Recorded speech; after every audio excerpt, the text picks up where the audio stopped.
आज के वीडियो में हम electronic AC DC tester pen को कैसे यूज़ करते हैं, इसके सर्किट में कौन कौन से कंपोनेंट लगे होते हैं, साथ ही उसका सर्किट डायग्राम कैसा होता है को जानेंगे। इसके द्वारा आप इलेक्ट्रॉनिक कंपोनेंट जैसा कि यहाँ पर देख पा रहे हैं इनकी भी टेस्टिंग कर सकते हैं। इसके द्वारा आप चाहें तो एसी के फेस और न्यूट्रल को भी जान सकते हैं।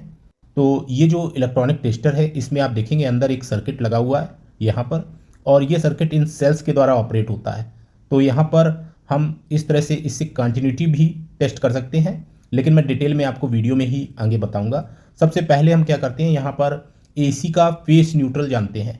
तो यहाँ पर आप देखेंगे इसके अपर साइड में इस तरह से उंगली रखनी है, और यहाँ पर हम जब एसी की किसी भी एक लाइन के साथ इसे कनेक्ट करते हैं और अगर ग्रीन इंडिकेटर ग्लो हो रहा है तो ये न्यूट्रल को इंडिकेट करता है।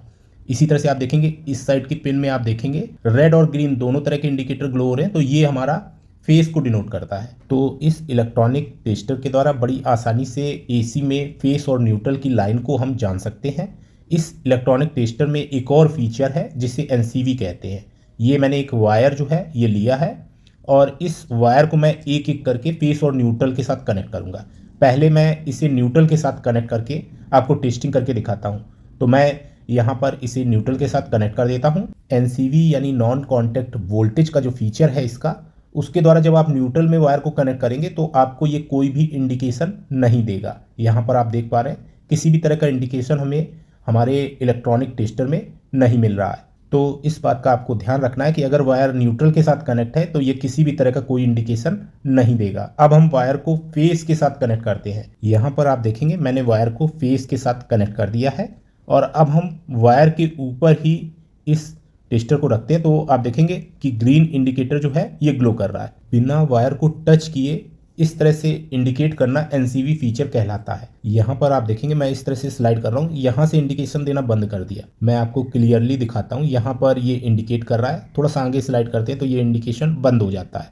तो ये वायर अंदर से ब्रेक है। आप देखेंगे मैं इसे निकाल कर दिखाता हूँ। तो अगर अंदर से वायर ब्रेक होता है तब भी आप इस इलेक्ट्रॉनिक टेस्टर के द्वारा एनसीवी फीचर की वजह से ये जान पाएंगे। यहाँ पर मैं आपको बताना चाहूँगा कि इस इलेक्ट्रॉनिक टेस्टर के द्वारा आपको उतनी अच्छी एक्यूरेसी नहीं मिलेगी। चलिए अब मैं इस इलेक्ट्रॉनिक टेस्टर के द्वारा कंटिन्यूटी कैसे टेस्ट करते हैं उसे बताता हूँ। इस इलेक्ट्रॉनिक टेस्टर के द्वारा कंटिन्यूटी को टेस्ट करना बिल्कुल सिंपल है।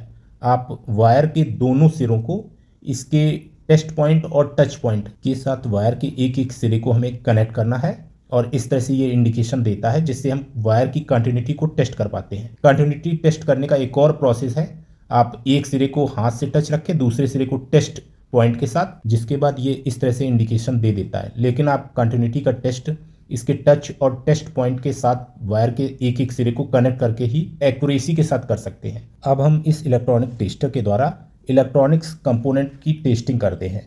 जैसे ये रिले है, रिले की हम टेस्टिंग इसके द्वारा कर सकते हैं। रिले में जो कॉइल है, कॉइल को हम इसके द्वारा आसानी से कंटिन्यूटी में टेस्ट कर सकते हैं। पिन आउट्स आपको फिगर में दिख जाएंगे। इस रिले की कॉइल के एक पॉइंट को हम उंगली के साथ टच करते हैं और दूसरे के साथ टेस्टर की टेस्ट पिन को टच करते हैं। आप देखेंगे इस तरह से ये इंडिकेट कर रहा है कि रिले की कॉइल ठीक है। अब रिले के स्विचिंग पॉइंट्स की हम टेस्टिंग करते हैं। तो मैं कॉमन के साथ अपनी उंगली को टच करता हूँ इस तरह से, जिसके बाद रिले के एनओ और एनसी पॉइंट, यहाँ पर आप देखेंगे ये एनओ नॉर्मल ओपन और ये नॉर्मल क्लोज के पॉइंट हैं, इनकी हम टेस्टिंग कर सकते हैं। तो रिले की टेस्टिंग हो गई। अब हम यहाँ पर फ्यूज की टेस्टिंग करके देखते हैं। तो ये ग्लास फ्यूज है। आप देखेंगे इसके अंदर का जो फ्यूज है वो अनब्रेक है, यानी टूटा हुआ नहीं है। तो मैं इसकी टेस्टिंग आपको करके दिखाता हूँ। एक सिरे को हम उंगली से टच किए, दूसरे सिरे को हम टेस्टर के साथ टच करते हैं। तो इस तरह से ये इंडिकेट कर देता है, जिससे हमें फ्यूज सही है ये पता चल जाता है। जैसे आप ये फ्यूज देखेंगे तो इसके अंदर का वायर जो है वो आपको ब्रेक दिखेगा। तो ये फ्यूज जो है चूँकि ओपन है, तो आप देखेंगे इस टेस्टर के द्वारा आपको इंडिकेशन देखने को नहीं मिलता है, लेकिन फिर भी आपको हल्का सा इंडिकेशन देखने को मिला है। इसीलिए मैं कहता हूं कि कंटिन्यूटी का टेस्ट जब इसके द्वारा करें तब आप वायर के सिरों को टेस्ट और टच पॉइंट के साथ कनेक्ट करके ही करें। अब हम दूसरा कंपोनेंट जो कि एमओवी है, जिसे मेटल ऑक्साइड वेरिस्टर भी कहते हैं, की टेस्टिंग इसके द्वारा करते हैं।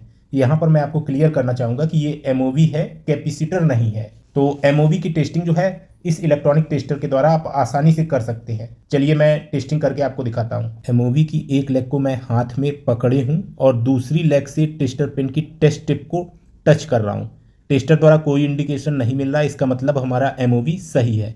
इस इलेक्ट्रॉनिक टेस्टर के द्वारा आप डायोड की भी टेस्टिंग कर सकते हैं। डायोड एक तरह के वाल्व होते हैं जिससे एक दिशा में इलेक्ट्रिसिटी पास हो सकती है और दूसरी दिशा में इलेक्ट्रिसिटी को ये ब्रेक कर देते हैं। डायोड को टेस्ट करने के लिए एक साइड की पिन को हम हाथ में पकड़ लेते हैं और दूसरी साइड पे टेस्टर की टेस्ट टिप को रखते हैं। इस तरह से आप देखेंगे एक साइड पे इंडिकेट कर रहा है, टेस्टर की ग्रीन एलईडी ग्लो कर रही है। अब हम अपोजिट डायरेक्शन में इसे पकड़ के फिर से टेस्ट करते हैं।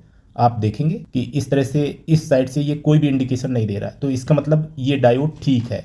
अगर दोनों साइड से इंडिकेशन देता है या दोनों साइड से कोई इंडिकेशन नहीं देता है तो इसका मतलब डायोड हमारा खराब होता। चलिए अब हम इस इलेक्ट्रॉनिक टेस्टर को खोल कर देखते हैं। तो यहाँ पर इसे खोलना बिल्कुल सिंपल है। एक हम स्क्रू ड्राइवर लेते हैं और इसके जो टच पॉइंट है उस पर लगे स्क्रू को अनस्क्रू करते हैं।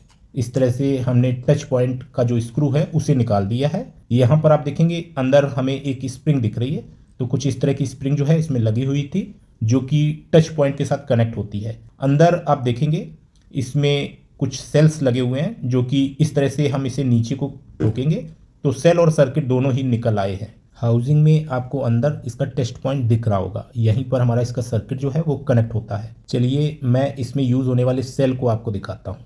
इस तरह के इसमें 3 सेल आपस में सीरीज में जुड़े हुए हैं जिनका जो वोल्टेज है वो 1.5 वोल्ट है। तो 1.5 into 3 is equal to 4.5 volt. ये LR41 सेल का यूज़ किया गया है इसमें, और ये एक बैटरी पैक है जिसमें 3 सेल आपस में सीरीज में है।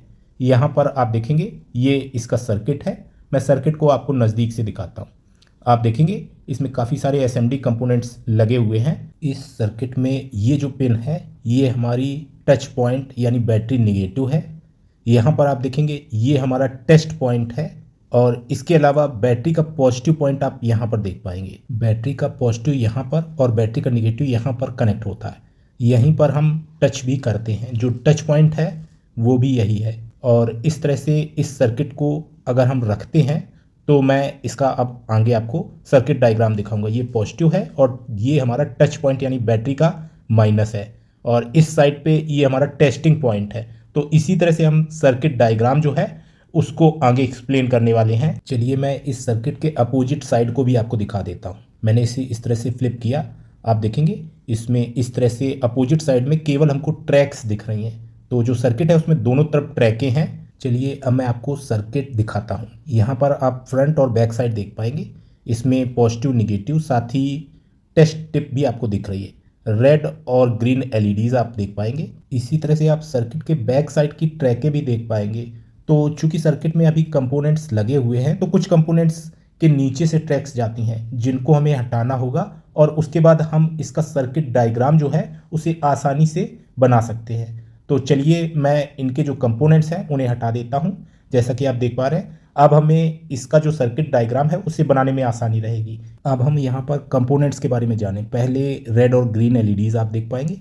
इसमें जो SMD कंपोनेंट्स यूज़ किए गए हैं उनमें ट्रांजिस्टर का यूज़ किया गया है L6 और M6। इन SMD कंपोनेंट्स के कोड को आप गूगल में सर्च करके इनकी डाटा सीट से इन कंपोनेंट्स की डिटेल को जान सकते हैं। यहाँ पर 2 SMD रेजिस्टेंस जिनका SMD कोड 224 और 106 है उनका यूज़ किया गया है। एक SMD डायोड है M7। इसके अलावा एक SMD रेजिस्टेंस और है जिसका SMD कोड 595 है। अब हम ये जो सारे SMD कंपोनेंट्स हैं ये आपस में एक दूसरे के साथ कैसे कनेक्ट हैं इसे देखते हैं। NCV फीचर वाले इस इलेक्ट्रॉनिक AC/DC टेस्टर का ये सर्किट डायग्राम है। अगर आप भी इस इलेक्ट्रॉनिक AC/DC टेस्टर को बाय करना चाहते हैं तो बाय लिंक मैंने वीडियो के डिस्क्रिप्शन में दे दिया है। उम्मीद करता हूँ ये वीडियो आपके लिए हेल्पफुल रहेगा। आज के वीडियो में इतना ही। Thanks for watching. Have a nice day.